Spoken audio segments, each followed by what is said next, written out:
성냥 6개비를 가지고 정삼각형 4개를 만드는 놀이가 있습니다. 도전자는 처음에 자신만만하게 삼각형을 만들기 시작합니다. 그러나 오래지 않아 자신감은 여지없이 무너지고 마침내 이 문제는 도저히 풀 수 없다 내던지기 일쑤입니다. 그리하여 이 문제는 도전자가 2차원적으로 생각해선 안 되고 3차원적으로 생각해야 된다는 걸 깨달아 평면에서 4개의 삼각형을 만드는 헛된 노력을 멈추고 입체적으로 피라미드형으로 조립할 때까진 풀리지 않습니다. 어떤 의미에선 삶의 수수께끼도 이 성냥개비 놀이에 견줄 수 있습니다. 다만 한 차원을 더하는 것만으로도 이 경우엔 시간의 차원입니다. 인간은 자기를 알 수 있게 될 것입니다. 육체의 탄생과 죽음은 대개 인간의 시작과 끝이라 여기고 있습니다. 그러나 만약 인간이 단지 육체적 존재가 아니라 육체 속에 들어있는 영혼이며 영혼은 태어나기 전부터 존재했고 죽은 뒤에도 여전히 계속해서 존재한다는 것이 과학적으로 입증될 수 있다면 그것은 정신과학을 완전히 바꾸어 놓을 것입니다. 그것은 마치 파이프를 지표에서부터 지하 심층으로 박아 놓는 것과 같습니다. 근대의 심층 심리학 따위는 석유를 뽑아내는 몇 마일씩이나 되는 파이프에 비한다면 양파를 심는 구멍 정도로 얕은 것입니다. 먼저 이렇게 시간이란 차원을 더해본다면 인간성의 특성에 대한 우리의 이해가 크게 확대될 것입니다. 심리학자들은 지금까지 인간성을 이루고 있는 여러 가지 성질에 대하여 면밀한 통계적 임상 조사를 해왔습니다. 그런 조사는 인간의 마음이 얼마나 미묘한가를 증명하는 굉장한 업적이며 그것은 실제로 인사 관련 업무나 직업의 선택과 지도, 임상 심리학 등에 응용되고 있습니다. 그렇지만 그건 아직도 인간의 겉껍데기를 더듬어 보고 있는 것에 불과합니다. 윤회설을 인정하는 건 지금까지 보이지 않았던 인생 무대의 배경에 조명을 비추는 것과 같습니다. 그렇게 해서 비추어지는 광경에는 그 자체의 이상한 매력이 있습니다.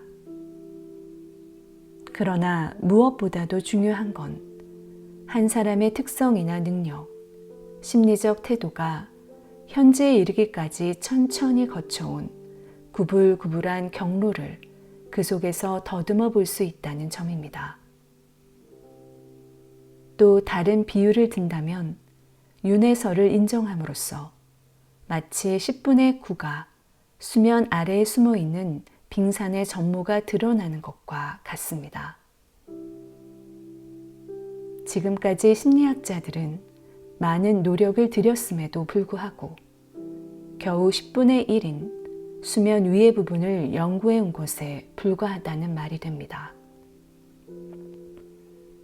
케이시 리딩의 방대한 기록은 시간이라는 이 새로운 차원에 관한 무수한 신뢰와 시간에 의하여 현재의 특성이 어떻게 설명되는가를 분명히 보여주고 있습니다. 어떤 리딩에서 케이시는 한니발 군대에 사로잡혀 전함 밑창에서 노를 저어야 했던 한 병사에 관해 말했습니다. 그때 그는 그 전함의 흑인들에게서 지독한 학대를 받다 끝내 흑인에게 맞아 죽습니다. 이것은 그의 현생으로부터 3회 전의 전생의 일인데 그때의 그 모진 고통의 경험에서 생긴 흑인에 대한 증오는 2200년이 지난 지금도 그의 무의식에 깊이 박혀 있는 것입니다. 현생 바로 앞의 전생에서 엘라베마의 농부였던 그는 그 긴 일생 내내 가차없는 무서운 증오심으로 흑인들을 대했습니다. 그리고 한때는 그 자신이 주동이 되어 백인 주권 협회라는 흑인 탄압 단체를 만들기까지 했던 것입니다. 이것은 한 생애에서 다음 생애로 심리적 경향이 이월되는 전형적인 예입니다. 케이시의 라이프 리딩에는 이런 예가 수없이 많습니다.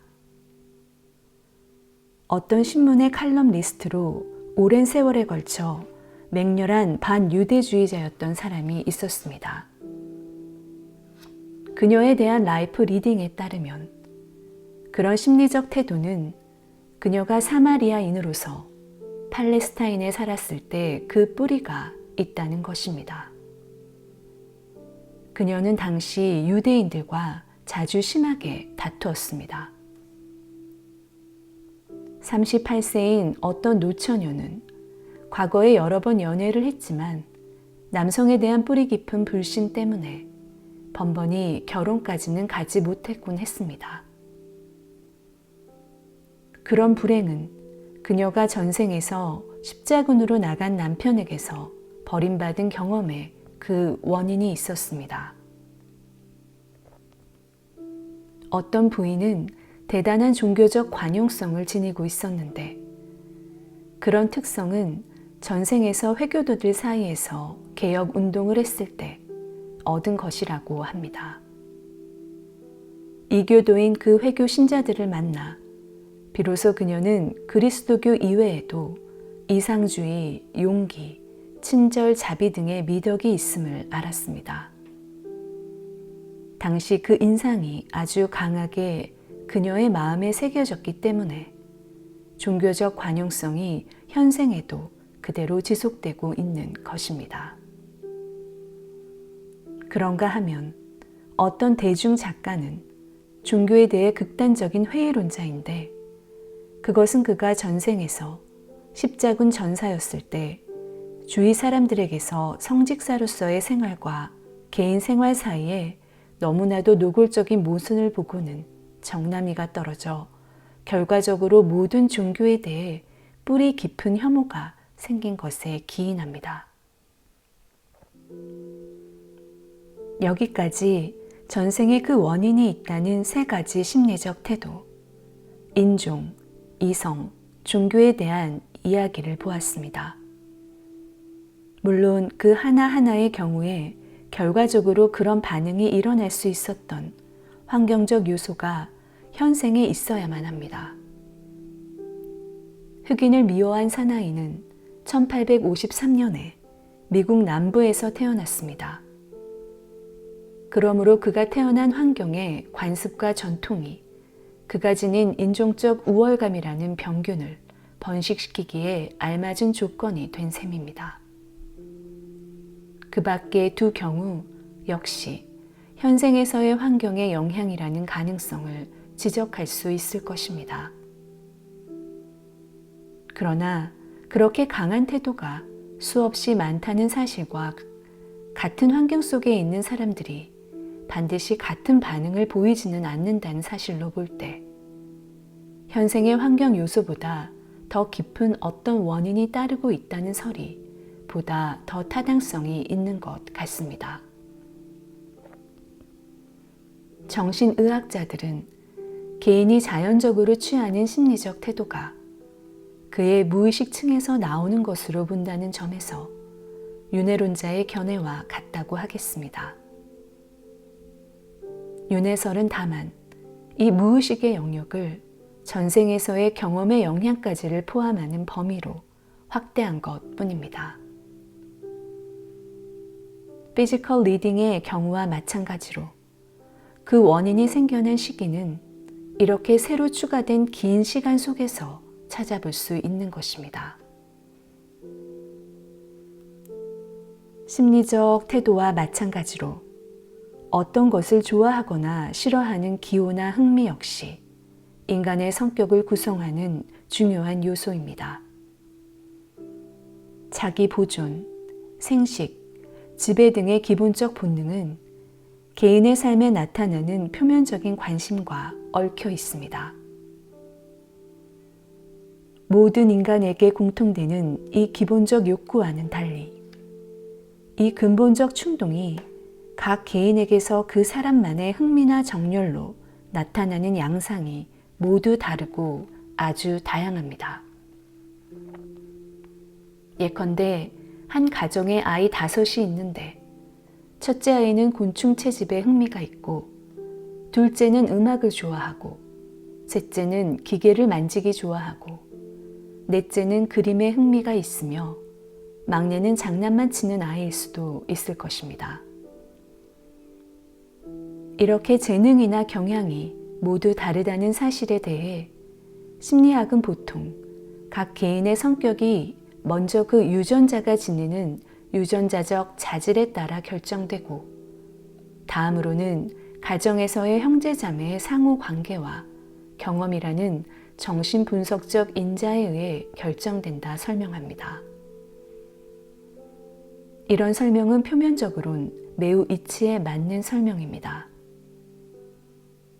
그러나 문제의 범위에 윤회의 가능성을 포함시키는 관점에서 본다면 불충분합니다. 케이시 리딩은 재능이나 흥미의 바탕을 조상으로부터의 유전보다도 그 영혼 자신의 유전에서 찾아보는 것입니다. 위에서 예로 든 아이들의 경우도 케이시의 견해를 적용한다면 현생에서의 그런 경향들의 바탕이 전생에서의 환경에서 형성됐을 것임에 틀림없습니다.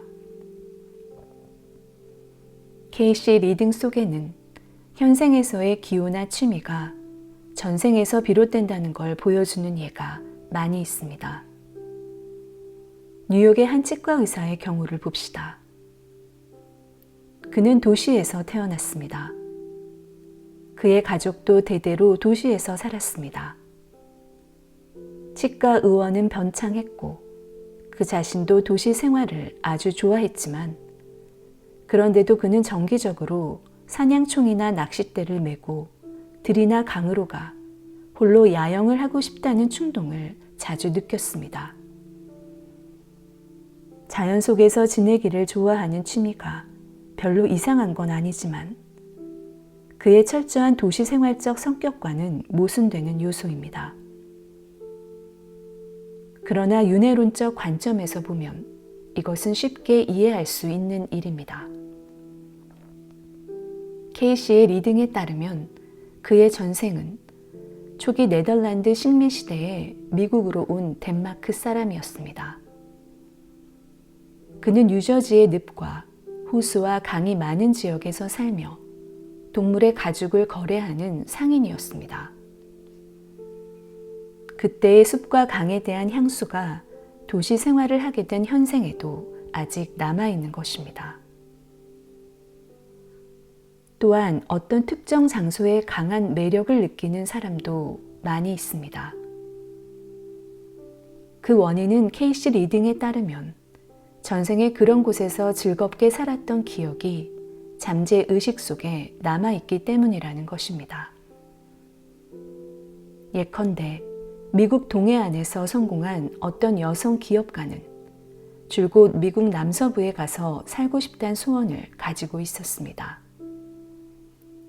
마침내 그녀는 남서부로 갈 수 있었고 지금은 뉴멕시코에서 호텔 지배인 노릇을 하고 있습니다. 리딩에 따르면 그녀는 전생에 2번씩이나 그 지방에서 지냈기 때문에 그 지방에 대한 향수가 지속되고 있는 것입니다. 어떤 종류의 예술이나 직업적 발동에 대한 흥미도 마찬가지로 과거의 경험에 그 원인이 있다고 리딩은 말합니다. 그리스의 무용과 연극에 강한 흥미를 느끼는 어떤 부인은 그런 예술이 한창 성하던 시대에 그리스에서 살았던 경험이 있다는 것입니다.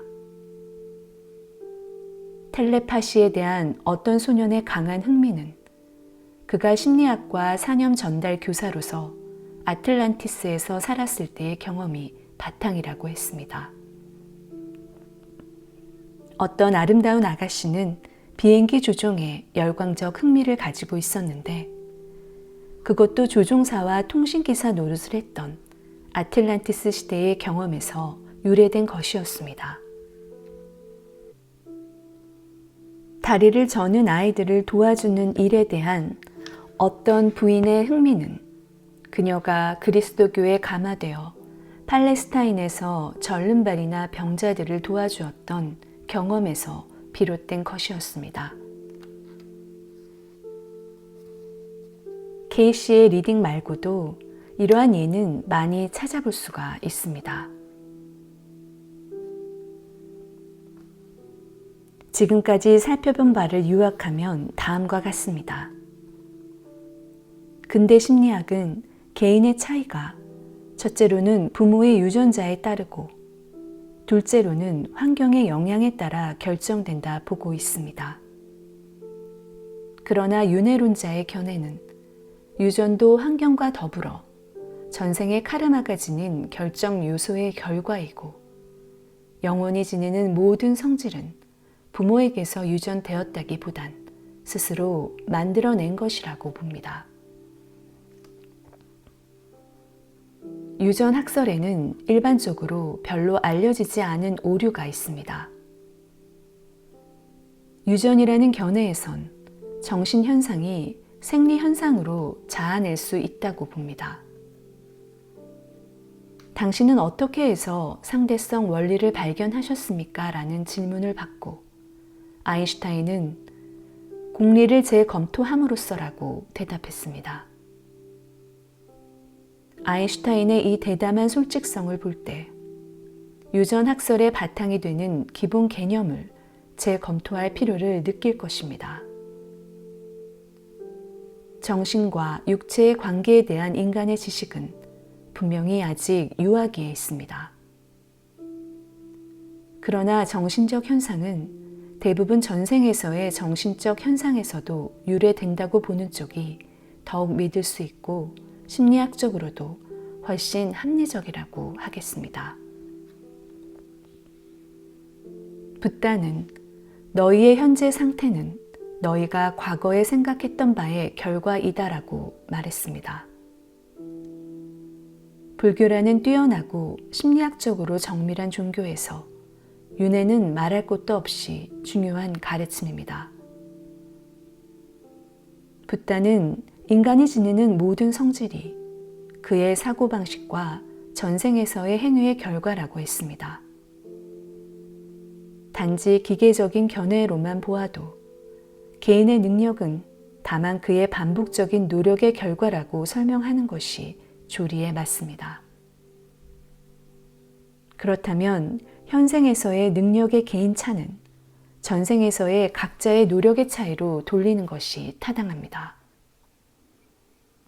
동아시아 사상의 열렬한 연구가이며 힌두교 성전인 바가바드 기타를 애독한 에머스는 이 같은 개념을 잘 이해하고 있었습니다.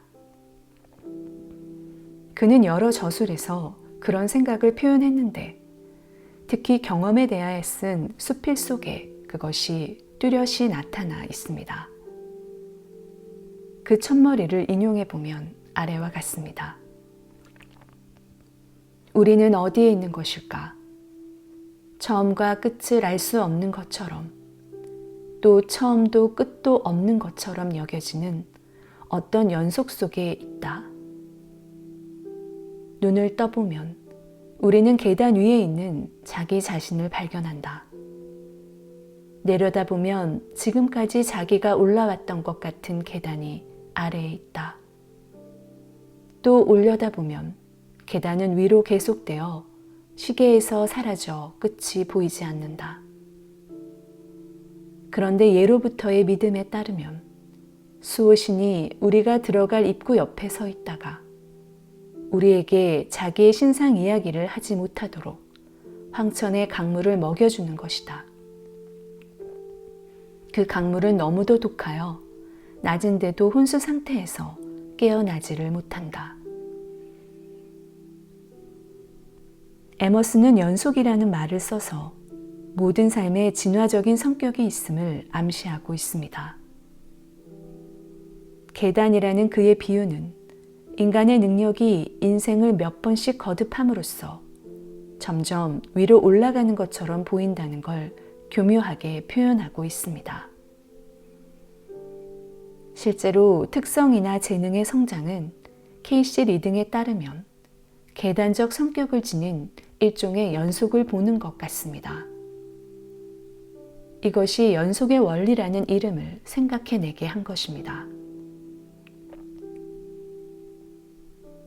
개인이 어떤 특성, 예컨대 용기, 정직, 무욕 등 혹은 재능, 음악적 재능, 예술적 기량, 수학적 통찰력 등의 획득에 있어 서서히 진보해 나가는 상태를 그림사가 보여주고 있습니다.